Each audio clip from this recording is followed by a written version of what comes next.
Number 170 metre और 480 metre लंबाई वाली दो रेलगाड़ियाँ एक ही दिशा में क्रमशः 70 किलोमीटर प्रति घंटा और 80 किलोमीटर प्रति घंटे की चाल से गतिमान है।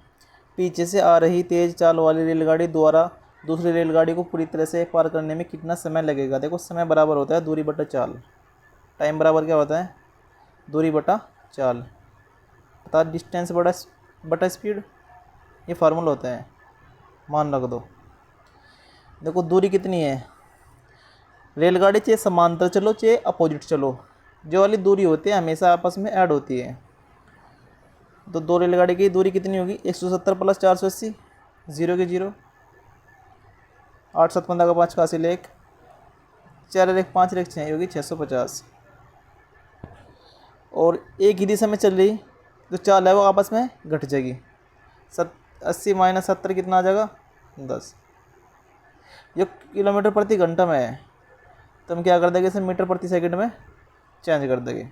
मीटर प्रति सेकंड में चेंज कर देंगे। 5/18, 18 पर ले जाओ। अभी जो आंसर आओगा वो सेकंड में होगा, लेकिन हमें तो मिनट में चाहिए तो बटे 60 कर देंगे।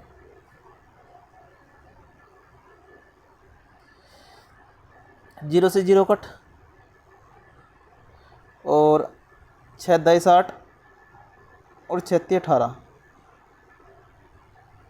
और 5 से कट्टा 13 बार, 13 पंजे 65, तो 13 39/10, 39/10 मिनट। और 39/10 का मतलब होता है 3.9 मिनट। क्वेश्चन नंबर 2, मनोज के पास 1612 रुपये है। कितनी धनराशि है मनोज के पास? 1612 रुपये। उसने अपने पुत्रों आनंद और अनिल, एक का नाम आनंद है और एक का नाम है अनिल, आनंद और अनिल के बीच बांट दिया। इसे वार्षिक रूप से चक्रवृद्धि होने वाली 8% ब्याज दर पर निवेश करने को कहा। 8% की फ्रैक्शन वैल्यू होती है 2/25, अर्थात अगर से 25 मिलेंगे अनिल को तो आनंद को मिलेगा 27। इसमें बांट दिया क्योंकि मैंने 1 साल का लिया चक्रवृद्धि ब्याज। क्यों? क्योंकि 13 और 14 में 1 साल का डिफरेंस है। के बाद समान धनराशि प्राप्त हुई। मनोज ने आनंद को कितनी धनराशि दी? तो टोटल धनराशि हमारे पास कितनी है? 1612। और रेशियो में कितनी धनराशि है टोटल? 52, क्योंकि 27 और 25 कितने होते हैं? 52। और हमें क्या किसकी निकालनी है? हमें निकालनी मनोज ने आनंद को कितनी दी। हमें निकाली 27 की वैल्यू। किसकी वैल्यू? 27 की। 7 दूनी 14, इकाई अंक 4, इकाई अंक 4 बनना चाहिए तो 2 की किस में मल्टीप्लाई करो जिससे इकाई अंक 4 बन जाए। तो 2 सते 14, 7 की मल्टीप्लाई करनी पड़ेगी। ये आंसर नहीं हो सकता, ये आंसर नहीं हो सकता, ये दो आंसर हो सकते हैं। और जो 27 है, 27 के अंदर 9 छिपा हुआ है। 7 और 3 10 और 18, इसके अंदर भी 9 छिपा हुआ है, ऊपर वाले में 9 नहीं छिपा हुआ है। क्वेश्चन नंबर 3, मूल्यांकन कीजिए। जब हम 32 को 8 से डिवाइड करेंगे तो कितना आएगा? 4 और 4 3 12, तो कितना आएगा? 12। कितना आएगा? 12 माइनस, और 3 3 9, और 12 माइनस 9 कितना आएगा? 3। क्वेश्चन नंबर 4, 61 की कीमत में पहले 15% की वृद्धि और फिर 12% की कमी हुई, और एक बार फिर 8% की वृद्धि और 60 की कीमत में निवल या कमी प्रतिशत ज्ञात कीजिए। तो हम इस सवाल को रेशियो से भी बना सकते हैं और इस सवाल को हम सक्सेसिव से बना सकते हैं। तो 15% की वृद्धि, 12% की कमी, -12, -12 गुणा 15/100। तो 15 मतलब 12 के कितने बच गए? 3, माइनस 15 दूनी 30, हासिल 3, 15 कन 15 3 18, ये आ गया 180/100। और 180/100 का मतलब होता है 1.8। और जब 3 मतलब 1.8 घटाएंगे तो कितना आ जाएगा? 1.2। कितना आ जाएगा? 1.2। तो ये तो आ गया 1.2 पहले वाला। कितना आ गया? 1.2। अब दूसरा ले लो, इसमें ही 1.2 प्लस 8% प्लस 8 गुना 1.2 और बटे में 100। तो 8 1 9, 9.2, 9.2, जाहिर सी बात है वो रद्दी आएगी, तो 9.2 किसके आसपास है, ये रहा। क्वेश्चन नंबर 5, दो स्टेशन ए और बी एक दूसरे से 370 किलोमीटर की दूरी पर है। कितनी दूरी पर है, 370 किलोमीटर की दूरी पर है। एक ट्रेन स्टेशन ए से 9 बजे चलती है तथा स्टेशन बी की ओर 20 किलोमीटर प्रति घंटे की चाल से यात्रा करती है। दूसरी ट्रेन बी से 10 बजे चलती है और स्टेशन ए की ओर 50 किलोमीटर घंटा चाल से यात्रा करती है। तो समय निकालना, क्या निकालना, समय। तो समय बराबर होता है दूरी बटा चाल। तो दूरी हमारे पास कितनी है, 370। लेकिन एक ट्रेन तो चल रही 9 बजे, एक चल रही 10 बजे। तो जो पहले वाली ट्रेन है इसे 1 घंटा चला दो 10 बजे तक, तो पहले वाली की चाल कितनी है, 20 किलोमीटर प्रति घंटा, तो 1 घंटे में कितनी चली जाएगी, 20। अब डिस्टेंस कितनी बचेगी, जब मैं 370 में 20 घटा में, अब डिस्टेंस बचेगी हमारे पास 350। हमें निकालनी क्या, समय निकालना। तो समय बराबर दूरी बटा चाल। तो चाल हमारे पास कितनी है, हमें एक दूसरे को मिलाना तो अपोजिट चलाना। तो चाल हमारे पास कितनी हो जाएगी, 50 एक और 20 एक, 50 20 70, ये हमारे पास चाल होगी। डिवाइड कर दो तो कितना आएगा, 5। तो 5 घंटे इसका आंसर होगा। तो 5 घंटे इसमें ऐड कर दो 10 बजे में, तो 10 और 5 15, यानी कि 3 PM एक दूसरे पे मिल जाएगी। क्वेश्चन नंबर 6, एक समूह में 30 विद्यार्थियों की औसत आयु 18 है। जब शिक्षक की आयु सम्मिलित करता है तब 31 हो जा। अब औसत आयु 1 बढ़ जाएगी, अर्थात 19 हो जाएगी। कितनी बढ़ेगी, 1। किस पर बढ़ी, 31 पर। तो 31 एकन 31, तो 18 में 31 ऐड कर दो जो बढ़ी, तो 31 18 कितना हो जाएगा, 49। क्वेश्चन नंबर 7, यदि F1 और F2 क्रम से 2/7, 7/12 अनुपात कोमा 8 तथा 5/6, 4/3, 10 के चतुर्थ अनुपाती है, तो F1 अनुपात F2 का मान ज्ञात कीजिए। तो मैं निकाला चतुर्थ अनुपात। चतुर्थ अनुपात का मतलब होता है अंतिम 2 की गुणा बटे पहले वाला, अंतिम 2 की गुणा बटे पहले वाला। जब मैं अंतिम 2 की गुणा करूँगा, 8 7 56/12, इसे बोलेगा 4 दूनी 8, 4 3 12, तो 2 7 14/3, 14/3, 8 7 56/12, 4 3 12, 14 चौका 56, और बटे जब 2/7 करेंगे इसके, जब इसके 2/7 करेंगे तो 7 तो चले जाएगा ऊपर और 2 आ जाएगा नीचे। एक तो निकल गया ये। दूसरा F2 कितना होगा, 4/3 की 10 में मल्टीप्लाई करेगा, 4 दाई 40/3, 40/3, और बटे में जब हम 5/6 करेंगे तो 5 नीचे और 6 ऊपर। दूसरा आ गया ये, तो काट दो जो जिससे कटता है। 3 से 3 कट गया और 2 7 14, तो 7 7 49, ये तो आ गया 49 अनुपात, और 5 9 40 और 8 6 48, ये आ गया 48। तो 49 अनुपात 48 इसका आंसर हो जाएगा। क्वेश्चन नंबर 8, निम्नलिखित का मान ज्ञात कीजिए। जब 91 को मैं 7 से डिवाइड करूँगा तब कितना आएगा, 13 गुणा 64 को 4 से डिवाइड करेगा कितना आएगा, 16, और 17/6, ये है 17/6। 8 में 2 के कितने बचेंगे, 6, और 6 से 6 कट का कितना बचेगा, 1। तो कितना बचा, 16 और 17 कितने होते हैं, 16 और 17 कितने होते हैं, 33। तो 33 की जब हम 13 में मल्टीप्लाई करेंगे तब कितना आ जाएगा, तो 33 की हम 13 में मल्टीप्लाई करेंगे तब कितना आ जाएगा, 13 3 39, हासिल 3, 13 3 39 और 3 42, तो 429 इसका आंसर होगा, जो कि ये रहा। क्वेश्चन नंबर 9, किसी निश्चित कार्य करने के लिए ए और बी बारी बारी से एक दिन छोड़कर कार्य करते हैं, जिसमें बी पहले दिन कार्य शुरू करता है। ए अकेले उस कार्य को 22 दिन में पूरा कर सकता है। यदि कार्य 11 से 1/2 दिन में पूरा हो जाता है तो बी अकेले मूल कार्य का 3/4 भाग कितने दिन में करेगा।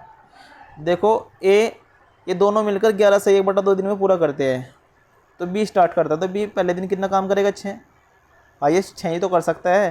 तो ए कितना करेगा, 11 से 1/2 में तो घटा दो, ये करेगा 5 से ही 1/2, अर्थात 2 5 10, अरे 11/2, ये करेगा 11/2। और ए कितना कर रहा, ए की एफिशिएंसी कितनी आ रही, 1/22। टोटल काम अगर 1 है तो 22 दिन में कर रहा है, तो 1/22।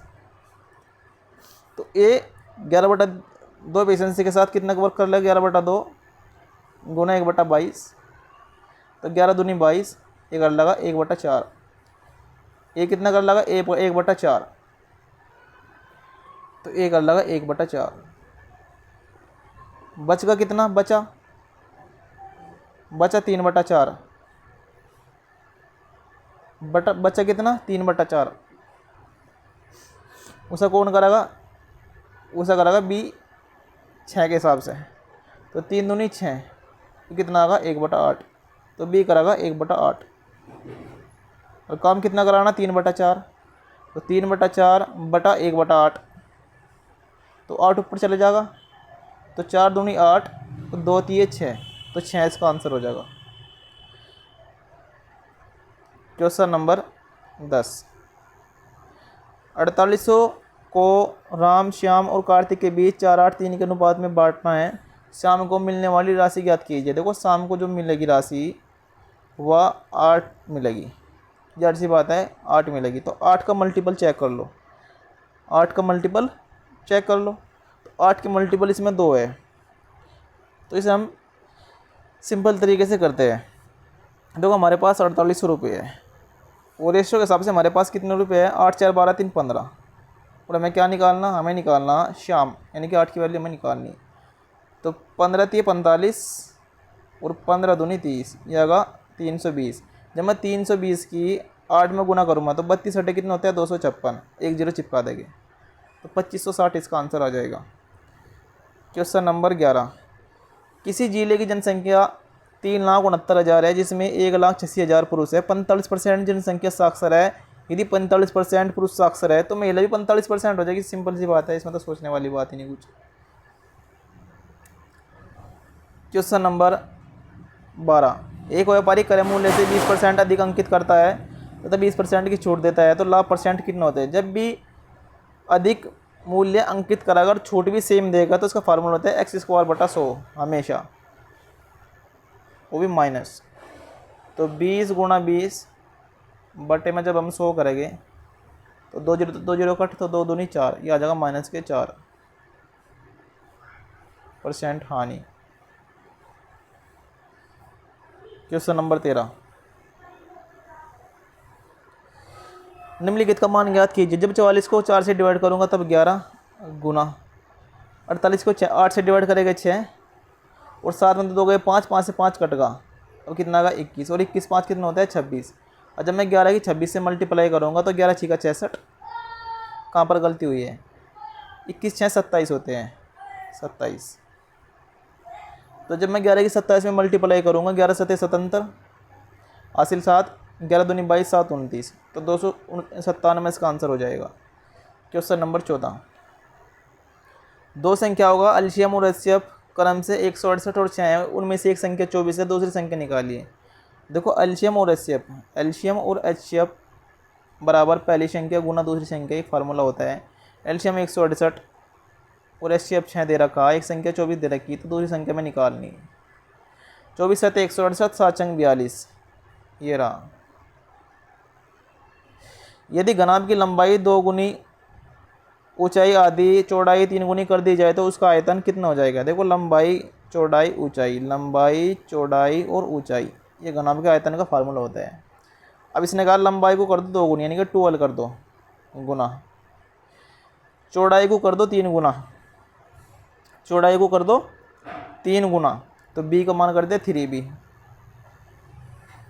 उसके बाद हाइट को कर दो आधी, हाइट को क्या कर दो आधी, h/2, तो इसका आयतन कितना हो जाएगा, तो 2 से 2 कट, LBH से LBH कट, यहाँ 1 है तो यहाँ कितना हो जाएगा 3, तो 1/3 हो जाएगा, यानी कि इसका 3v हो जाएगा। क्वेश्चन नंबर 16, वार्षिक साधारण ब्याज की समान दर पर अमित 54 की राशि का निवेश करता है, गोपाल 94 की राशि का निवेश करता है। यदि वर्ष के अंत में गोपाल को अमित से 960 अधिक ब्याज प्राप्त होता है तो वार्षिक ब्याज की दर ज्ञात कीजिए। देखो 960 रुपये अधिक ब्याज प्राप्त हो रहा, कितना 960 रुपये अधिक ब्याज, यहाँ राशि कितनी अधिक प्राप्त हो रही 4000, 6 साल में 1% के हिसाब से कितना मिलेगा परसेंटेज से, 2 जीरो कट 6 चौक 24 240। तो 1% की वैल्यू 240 है, हम निकालनी 960। तो 1% की 240, तो 960 कितने परसेंट के बराबर होगा, 24 चौका 96, 4% के बराबर। ये रहा। Question number 17। एक बेईमान दुकानदार अपने सामान को क्रय मूल्य पर बेचने का दावा करता है, हालांकि वह एक ऐसे बाट का उपयोग करता है जिसका वजन वास्तव में उस पर लिखे वजन से 21% कम है, अर्थात 21% कम है, तो 79 का खरीद रहा और 100 का बेच रहा। तो लाभ कितने का हमारा, 21 का, किस पे, 79 पे, गुणा 100, तो कितना आ जाएगा, 26 सही 40/79%। Question number 18। मैं इसके पास 1617 रुपये है, उसने विजय और अजय के बीच बांट दे 10% के हिसाब से, अगर से 10 मिले तो उसे 11 मिले, टोटल वैल्यू कितनी हो जाएगी, 21 गुणा, विजय को पूछी तो विजय को मिलेगा 11, तो 21 7 147, 21 7 147, 11 की जब 77 में मल्टीप्लाई करेगा तो 847 इसका आंसर आ जाएगा। Question number 19। अनवर, अमित और गोपाल का वजन 45 kg है, अनवर अमित का वजन 43 kg है, अमित और गोपाल का वजन 42 kg है, तो अमित का वजन ज्ञात कीजिए। तो जो अमित है वो 2 बार काउंट हो रहा, ये रहा, इसमें और इसमें, इनका वज़न निकाल कर, और जो 3 है अनवर अमित गोपाल, उनका वज़न घटा देंगे तो इसका वज़न निकल जाएगा अमित का। कैसे, देखो 43 दूनी 86, इनका जो रियल वज़न है 86 आएगा, प्लस अमित गोपाल, इनका रियल वज़न कितना आएगा, 42 दूनी 84, माइनस कर देंगे तीनों का वज़न, माइनस के तीनों का वज़न कर देंगे इनका, कौन से है 3 ऊपर वाले, अनवर अमित और गोपाल, 45 थी 135, ये माइनस कर देंगे, डायरेक्ट निकल जाएगा। 6 4 10 की 0 हासिल 1, 8 8 16 1 17, तो 170, मतलब जब हमें 135 घटाओगे तो कितना आ जाएगा, 35। Question number 20। एक दुकानदार ने 500 रुपये में कोई वस्तु खरीदी और उस पर 28% का लाभ अर्जित किया, यानी कि 128 में उसे बेच दी, तो कितने बेच रखी, 2 जीरो से 2 जीरो काट दो, जब 128 की 5 में मल्टीप्लाई करेंगे तो कितना का, 5 40 हासिल 4, 12 5 60 4 64, 640। ये रहा। धन्यवाद।